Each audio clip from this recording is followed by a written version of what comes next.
Alô, galera, o que acontece com o zagueiro Gil, que há 2 dias não aparece para treinar no Santos e já está fora do clássico deste domingo contra o Corinthians na Neoquímica Arena? Até este momento, até a gravação desse vídeo, a diretoria do Santos não se posicionou oficialmente, não houve nenhum comunicado à imprensa para explicar o sumiço do Gil. Mas eu tenho informações que ajudam a elucidar esse caso, ou podem ajudar, né? Eu conversei com um familiar do jogador e tenho também informações de bastidores sobre o real motivo que fez Gil não aparecer para treinar nesses últimos 2 dias. Esse vai ser o assunto principal desse vídeo e eu vou falar também sobre uma nova entrevista polêmica de Pedro Martins, CEO do Santos, que deu uma palestra hoje em São Paulo, nesta sexta-feira, e falou que o Santos está queimando etapas e que Neymar não faz milagres. Vou falar também nesse vídeo sobre a equipe provável. O Santos treinou mais uma vez nesta sexta-feira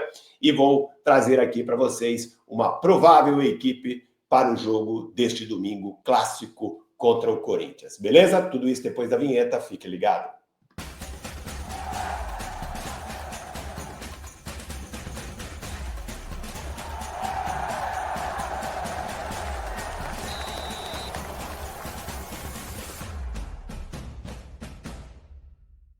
É isso aí, galera. Muitas informações importantes em o que está acontecendo com o Gil. Gil, que até outro dia era titular da equipe, foi sacado depois de falhar na partida contra o CRB, no primeiro jogo contra o CRB pela Copa do Brasil. Não voltou a ser titular depois de então. E aí, agora desaparece, fica 2 dias sem treinar nesta sexta-feira. Ele, mais uma vez, a exemplo do que aconteceu na quinta-feira, não compareceu ao CT Repelé para poder treinar, trabalhar normalmente. Bom, antes de falarmos sobre esse primeiro assunto, eu peço para você deixar seu like, compartilhar o vídeo, ativar o sininho das notificações e se inscrever no canal rumo aos 60 mil inscritos. Eu conto com a sua inscrição para continuar crescendo por aqui, beleza?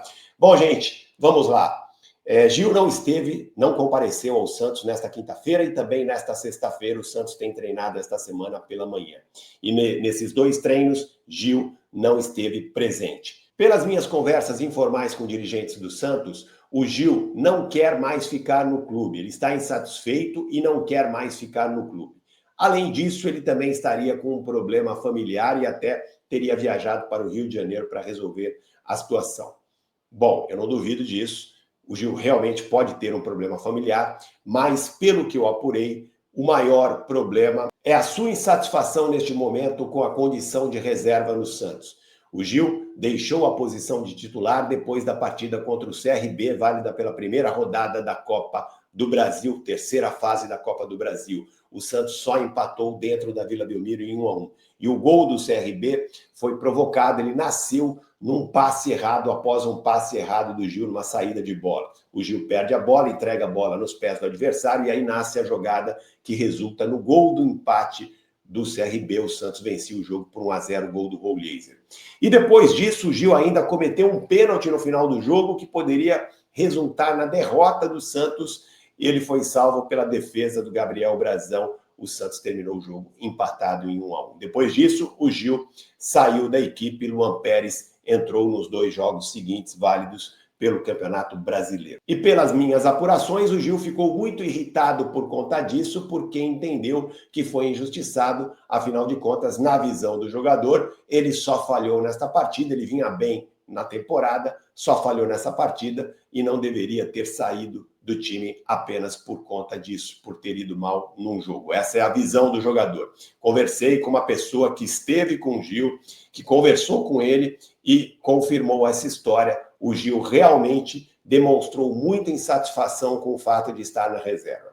O Gil, ele já completou 6 jogos pelo Santos neste Campeonato Brasileiro. Ou seja, se ele participar de mais alguma partida, ele também não pode mais ser negociado para nenhum outro clube da Série A neste momento. Isso também está pesando para que o jogador queira sair do Santos. Ele entende que se é para ficar na reserva do Santos, ele pode procurar uma outra equipe no segundo semestre para defender uma outra equipe no segundo semestre, uma equipe da Série A. Ele acha que ainda dá para jogar na Série A e pode ser titular de outra equipe. Então, tudo isso está aí contribuindo para que o Gil não queira mais ficar no Santos Futebol Clube. Essa é a informação que eu tenho. Sobre o problema familiar, eu conversei hoje com o André, que é irmão do jogador e também ajuda a cuidar da carreira do jogador. Ele disse que não estava em São Paulo, eu conversei por WhatsApp com ele. Ele disse que não estava em São Paulo, que estava acompanhando tudo também pelas redes sociais e queria se inteirar do assunto para dar alguma informação. Ou seja, se o Gil realmente tem algum problema grave familiar, é no mínimo estranho que o André, seu irmão, não saiba. Talvez ele soubesse e também não quisesse falar, não quisesse comentar o assunto. O fato é que, pelas minhas apurações, o maior motivo, o principal motivo da ausência do Gil nesses 2 dias de treinamento no Santos é realmente a sua insatisfação com a sua condição de reserva neste momento. Vamos aguardar. O Gil já está fora do clássico contra o Corinthians neste domingo. Só deve voltar a treinar, se voltar a treinar na semana que vem. Vamos esperar para ver o que acontece. A diretoria do Santos, ciente da carência de zagueiros no clube neste momento, não quer a saída do zagueiro, tenta convencer Gil a ficar, porque sabe que se alguma coisa acontecer com Zé Ivaldo e Luan Pérez, que hoje são os titulares da equipe, o Santos não tem reservas confiáveis. Nem João Basso, nem Luizão, nem qualquer outro jogador da base do Santos hoje, na avaliação da diretoria do Santos, é confiável para ser reserva imediato da dupla titular. Independentemente da vontade da diretoria de manter Gil no Santos, o que parece é que o ciclo do jogador no clube está por terminar. E agora vamos falar sobre mais uma entrevista polêmica do CEO do Santos, o Pedro Martins. Ele esteve nesta sexta-feira em São Paulo para dar uma palestra na Universidade Mackenzie, a alunos da universidade, e falou no Santos, foi questionado pelos alunos sobre a situação do Santos, sobre como é administrar um clube como o Santos, e deu aí respostas que chamaram mais uma vez muita atenção. Resumindo, ele disse que o Santos queima etapas, montou uma equipe muito além das suas possibilidades financeiras neste momento, ele deixou claro isso, e disse também que o Neymar não faz milagres. A reportagem do Globoesporte.com esteve em São Paulo para tentar ouvir o CEO do Santos, ele não aceitou dar entrevista, mas eles publicaram uma matéria relatando aí as principais frases do Pedro Martins sobre o Santos Futebol Clube. E eu vou ler aqui a matéria do GE para vocês. O CEO do Santos, Pedro Martins, declarou que as decisões tomadas pelo clube nesta temporada seguem uma diretriz da diretoria de queimar etapas. Está entre aspas aí, porque ele usou essa expressão. Mirando não apenas permanecer na Série A do Campeonato Brasileiro, mas também se classificar para uma competição sul-americana. Poxa, se classificar para uma competição sul-americana é queimar etapas, meu amigo, rapaz, tá muito estranha essa história, mas vamos lá.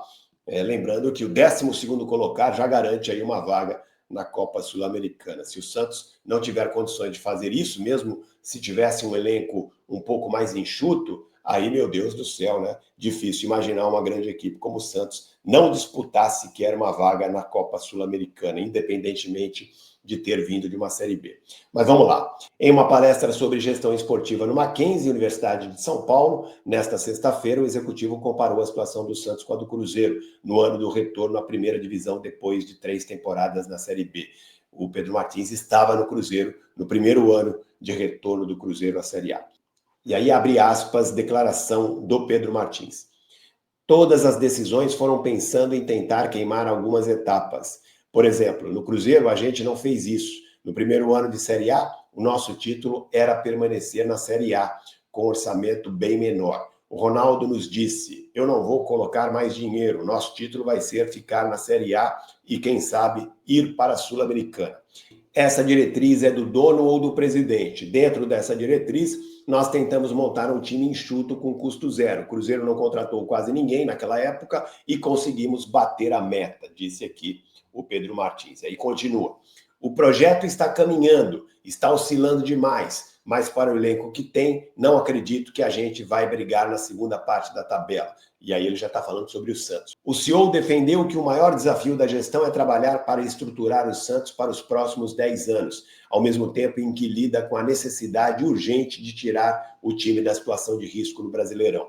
Lembrando aqui que o Santos é o vice-lanterna da competição com apenas 5 pontos conquistados. E aí ele continua, o Pedro Martins. Se o Santos me contratasse e falasse criatividade total, nossa lógica de atuação seria completamente diferente. Eu iria buscar outro perfil do elenco, iria gastar salários completamente diferentes, muito menores. Você vai dando os caminhos para o clube de acordo com a tomada de decisão. O que o tomador de decisão quer, você vai ajustando a estratégia, comentou o Pedro. Ou seja, ele disse aí claramente que se dependesse dele, ele montaria um elenco para o Santos agora em 2025, muito mais humilde, apenas para lutar pela sobrevivência na Série A. Vamos seguir adiante aqui com a matéria. Na palestra, ao responder à pergunta de um estudante, o senhor lembrou a entrevista coletiva em que declarou que o saudosismo vai matar o Santos ao cobrar a modernização do clube. Abre aspas. Meu exercício naquela coletiva foi passar para o torcedor qual é a realidade do clube e ajustar expectativas, porque o exercício de ajustar expectativas é fundamental para que o torcedor do Santos entenda que há um caminho para voltar para a prateleira de cima. Mas esse caminho está cada vez mais difícil pelo volume de investimentos pós-SAF na indústria de futebol e pela maneira como os outros clubes estão se organizando. Fecha aspas aí. E aí, na sequência da matéria, abre aspas, mas eu prefiro que o meu legado no Santos seja a gente fazer um exercício de acordar para a realidade e falar. Gente, se a gente quer passar o Bahia, o Red Bull, o próprio Botafogo, o campeão brasileiro, vamos começar a acordar. Não pode chegar aqui e falar, vamos ser campeões, porque é mentira, disparou. Frases, no mínimo, polêmicas. Bom, seguimos aqui com mais uma declaração do Pedro Martins. A gente está se matando e eu não estou dormindo para tirar o Santos da zona de rebaixamento e levar o Santos para o lugar que merece, na primeira página, 10º lugar, 8º lugar, 6º lugar. Isso vai depender da nossa competência. Bom, abre um parênteses aqui. Eu espero que ele não esteja falando disso do Santos de forma geral, né? Acho que ele está falando disso desse Santos que disputa o brasileiro deste ano. Um Santos ainda em reconstrução, enfim, é isso que eu espero. Seguimos. Mas o meu posicionamento foi para mostrar, com base na minha experiência, no que eu já vivi e no que eu estudo todo dia, o que precisa ser feito para o Santos dar o passo para retornar a esse lugar da primeira prateleira do futebol e não sair de lá. E agora ele fala sobre a situação do técnico Pedro Caixinha, que foi demitido recentemente e deixou aí uma multa absurda para o Santos pagar de quase 20 milhões de reais. Vamos lá. No caso do Caixinha, era uma multa que reduzia com o tempo. Conforme mais tempo ficasse no clube, menor seria a multa. Foi uma decisão de interromper naquele momento. Eu concordei, mas sabendo que era uma decisão de risco, como existem diversas decisões de risco dentro do futebol, diz Pedro na palestra. Bom, não era uma decisão de risco, não, né? Se você demite, né, o treinador, ciente de que tem uma multa para pagar naquele momento, não tem risco nenhum, é fato, né? Você vai ter que pagar a multa. Segue. Perguntado sobre o argentino Benjamin Rolheiser, o CEO defendeu o investimento de 11 milhões de euros, né, mais de 65 milhões de reais, para a contratação do jogador, mesmo com a situação financeira delicada do Santos. E aí ele segue. Quando compra um jogador deste tamanho, você não paga à vista. Quando compra, você estabelece o plano dentro da lógica de receita, de ir pagando ano a ano para ser pago durante o contrato dele inteiro. Tem alguns jogadores de empréstimo por opção, sem investimento, para fazer investimento maior em uma peça. Poderia diluir esse valor e comprar 5 jogadores de 2 milhões de euros. Avaliando, o clube achou que não era o melhor caminho. O caminho era trazer um jogador mais importante, que poderia subir a régua da instituição e fazer as apostas em outras posições. E essas apostas têm seu risco. É isso, gente. É uma entrevista que mostra aí, na minha visão, claramente que o Pedro Martins, ele tem aí um discurso, uma filosofia de trabalho, de planejamento completamente diferente da gestão atual do Santos, desta diretoria.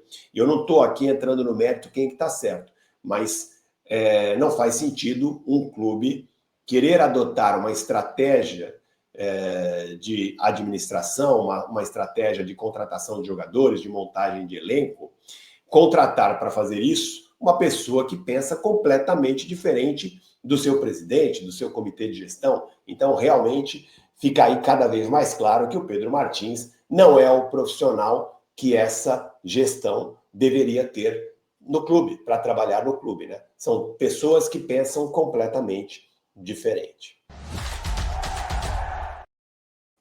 E E agora, para encerrarmos esse vídeo, vamos falar aqui rapidamente sobre a equipe provável, a equipe que deve começar a partida no clássico contra o Corinthians. O técnico Kleber Xavier fez mais um treinamento nesta sexta-feira pela manhã lá no CDR Pelé, fez mais alguns testes e eu vou trazer para vocês aqui uma equipe que pode, né, começar a partida. E temos aí algumas dúvidas. A linha de defesa não deve ter alteração nenhuma. Gabriel Brazão, Adelan, Zé Ivaldo, Luan Pérez, Escobar. Mudanças devem acontecer a partir do meio de campo. Schmidt continua machucado, está fora. Rincon deve ser mantido como titular ao lado de Gabriel Bom Tempo. Agora, no ataque, podemos ter a entrada do Barreal do lado direito, fazendo a função de atacante pelo lado direito. O Barreal se recuperou recentemente de uma lesão muscular, ele já voltou na partida contra o Ceará, entrou no segundo tempo e pode ter a chance agora de voltar a ser titular dessa equipe. Outra possibilidade é ele escalar o time com 3 volantes. Aí o Barreal ficaria no banco e o Pituca entraria no lugar dele. Ele teria aí um meio de campo com Rincon, Bom Tempo e Pituca. Outra mudança aí de posicionamento e não de jogador é a passagem do Rollheiser para o meio. O Rollheiser, que começou a partida contra o Ceará atacando pelo lado direito, deve jogar desta vez centralizado, assim como aconteceu no segundo tempo da partida contra o Ceará. Ele começa atuando pelo lado direito, depois vai para o meio e melhora, na minha opinião. O time melhora com ele no meio. Soteldo certamente vai ser mantido como titular do lado esquerdo. E aí no ataque, no comando de ataque, Tiquinho pode perder a posição para o David. Não está certo isso, mas há essa possibilidade. É isso, gente. O Santos tentando encontrar aí a melhor formação, a melhor forma de jogar contra a equipe do Corinthians. Vai ser um jogo dificílimo. O Corinthians é muito forte na Neoquímica Arena. Já é difícil por ser um clássico. O Santos vai ter que se desdobrar, jogar muito melhor do que vem jogando para tentar um resultado melhor contra o Corinthians. Por outro lado, se vencer o Corinthians, é uma grande chance de o Santos virar essa chave no Campeonato Brasileiro, na temporada, e começar a mostrar resultados. Isso vai dar muita confiança ao time e ao elenco para conquistar melhores resultados na sequência da temporada. Beleza, gente? Grande abraço a todos, valeu, até mais!